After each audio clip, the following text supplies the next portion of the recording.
Hello to all of you in the magical world. Welcome to the next installment of 100 Days of Magic. I'm so excited you are all here. Well, actually, it's Saturday. Let's face it, I'm practically in my pajamas, or at least my driving around and picking up groceries and cleaning up things in the house kind of day. Um, I bet you a lot of you are out and about doing the same kinds of things. So feel free to check out the replay of this video if you can't attend live. No worries. I know we are all busy, busy people. But if you are here, feel free to stick something in the comments under this video so that I know we are all talking about our magical world together. Today I'm going to focus on the myriad ways that we explore magic. Let's face it, human beings are a diverse lot. Did you know that the sky is so complicated that it is impossible to have two astrology charts exactly the same, even over thousands and thousands of years of time? There's just too many moving pieces. Well, how could it be any different that two human beings are not absolutely the same? We all have different experiences, different ways of perceiving the world. That's kind of the point. Infinite diversity and infinite combinations, as Spock would say. So the point of our magical practice is that there's many, many, many flavors that we can use to explore our spiritual experience of being embodied. And so it shouldn't surprise us that humans have come up with many, many ways of doing magic.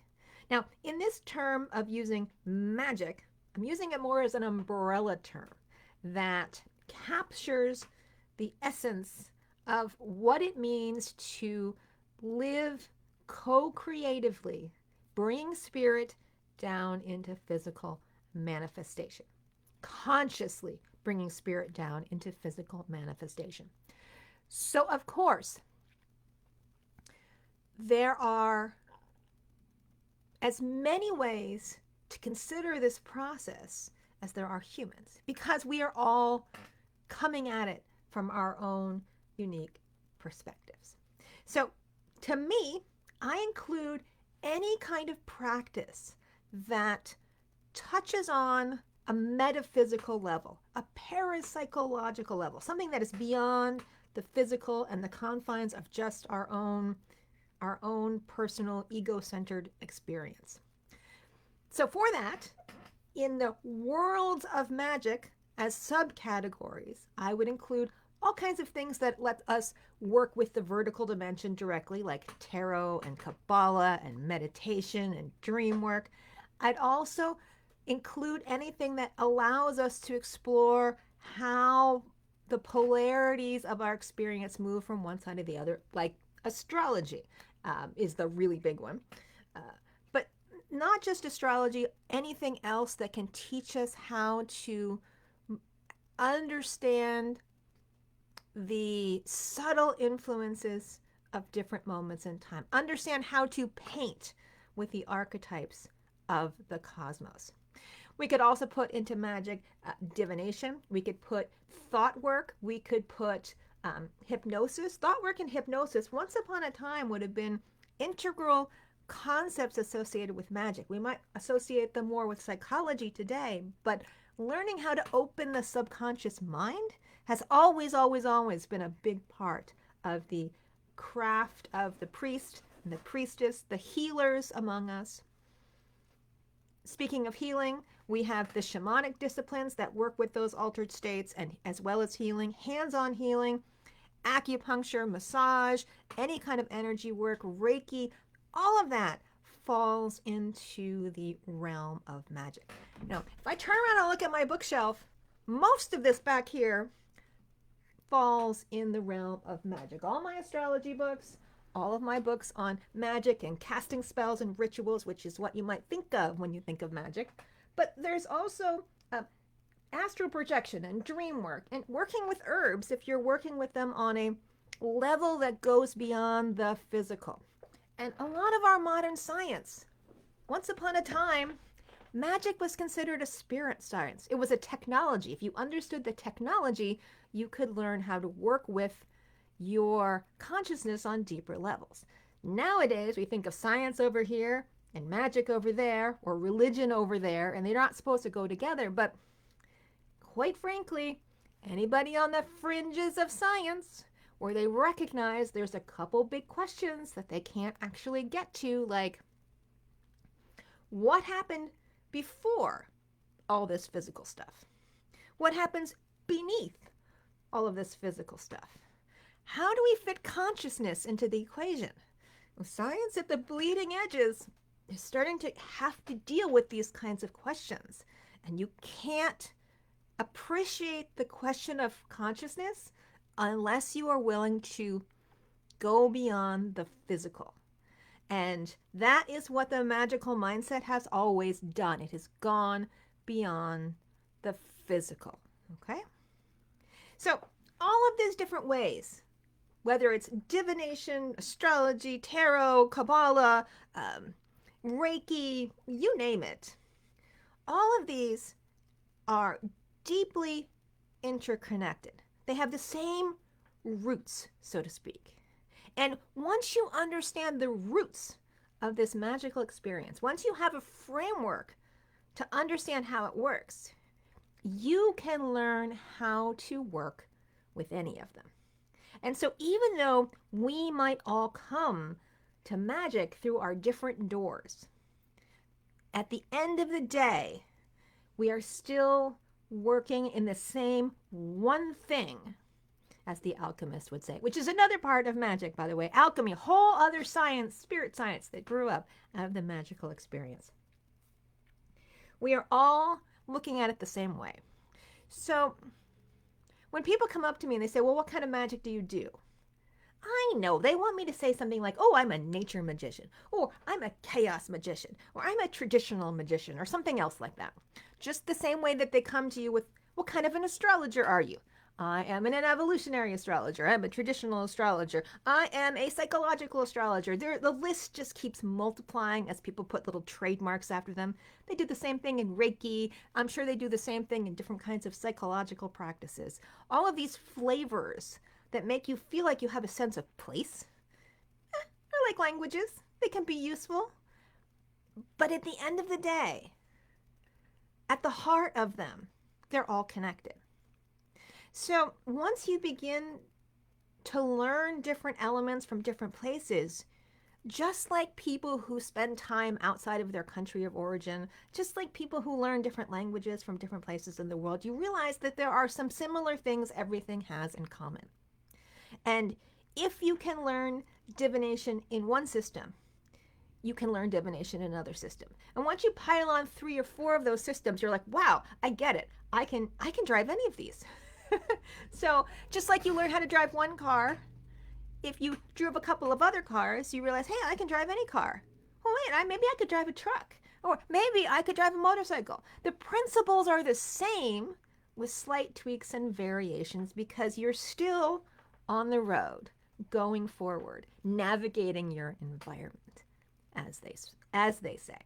So what I'm going to be doing over the next 3 months of our conversation is looking at how these different kinds of magical practices inform our connection to spirit, how they have crossover points, how you can learn how to use them to build your own sense of bringing more magic into the world. Because at the end of the day, that's what I would define as the purpose of life. The purpose of life, what a big question, is to be here to bring more spirit and manifest it into our physical world. Or as the lots of ways that you can say that in an alchemical process, spiritualize the physical and make spirit more present. We are serving as conduits for this vertical dimension. That's why we are spiritual beings having a human experience. That's why we are here in the first place. Otherwise, we could have just hung out in the spiritual world and said, hey, I'm good. I don't need to go down there in that messy place. What Dante called the threshold of the threshing place of our experience. And a threshing place, when you thresh wheat, you take the wheat and you bash it over and over again until like all the little kernels and seeds fall off. So if you've ever been in a place where you feel like you're being bashed over and over again, Dante would agree with you. So for this, I hope you will stick with me for this journey, even if it's via Facebook. I hope you will spend some time today checking in with yourself to find out, think about all the different ways that you consciously approach the metaphysical, the parapsychological in your own life. Are you doing dream work? Are you doing hands-on healing? Are you meditating? Are you doing astrology? Are you casting spells? What is your preferred way of working in this world? And where can you begin to see commonalities between the different elements of the things that you are doing? And maybe, just maybe, realize there's a little opening to recognize, since all things connect, there might be a way to continue to enlarge your world past whatever you're doing now, to include more stuff, enable you to bring more light into the world. Okay? I am excited. Not entirely sure I'm going to break out all of these, summarize all these books and things and courses and stuff and ways you can think about magic into little 15-minute bite-sized pieces, but I know we can do it. We have lots of time. We have 100 days, 15 minutes a day. That is 1,500 minutes. It works out to be something like 25 hours. So you're getting like a free 25-hour course in an introduction to magic by the time we are done this series. I have tagged every video with the hashtag 100 Days of Magic. So even if you miss out on some of them, you will be able to go back and find the old ones here at the Crossroads of Magic and Mastery. If you have any friends who you think would benefit from this introductory course, 15 minutes a day in magic, please feel free to invite them to the Crossroads of Magic and Mastery. It is a public group. Everyone is welcome.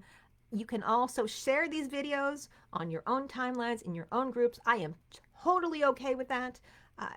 Right now, I am deeply committed to the concept that the world right now needs to begin to think differently. We are not going to be able to make the jump, the paradigm shift that everybody's waiting for, until we recognize the central truth of our existence, that in order to create something new, we have to open up to a higher, more global way of thinking about the world. And one way we do that is by opening to spirit, because spirit is much more open and global than just our personal local concerns. We've got to get our mindsets sorted out so we are thinking the right way. All right? So, thank you all for tuning in today. If you've got any questions, feel free to put them in the chat right now. I've got about a minute left. I can see if I can tackle any of them. While you are typing, fun fact I learned today. Did you know? I had no idea, and I am like 51 now, that when you are getting Bigelow tea, there are 3 kinds of mint teas. There is a mint medley, which is just mint. There is a Moroccan mint, which has green tea in it, and there is a plantation mint that has black tea in it. Who knew? Well, now I do, and anybody listening to me, you know too. Still no questions? All right. Thank you for coming today. I look forward to continuing this journey with you. Over the next couple days, we're first going to talk about the big elements of our magical journey. We're going to talk about tarot and Kabbalah for working with the vertical dimension. We're going to talk about astrology for working primarily with the horizontal dimension, but the more you do astrology, it tends to leak up into the vertical dimension as well. Okay? I am looking forward to continuing this journey with you. I may still be in my pajamas tomorrow. I guess we will find out when I get there.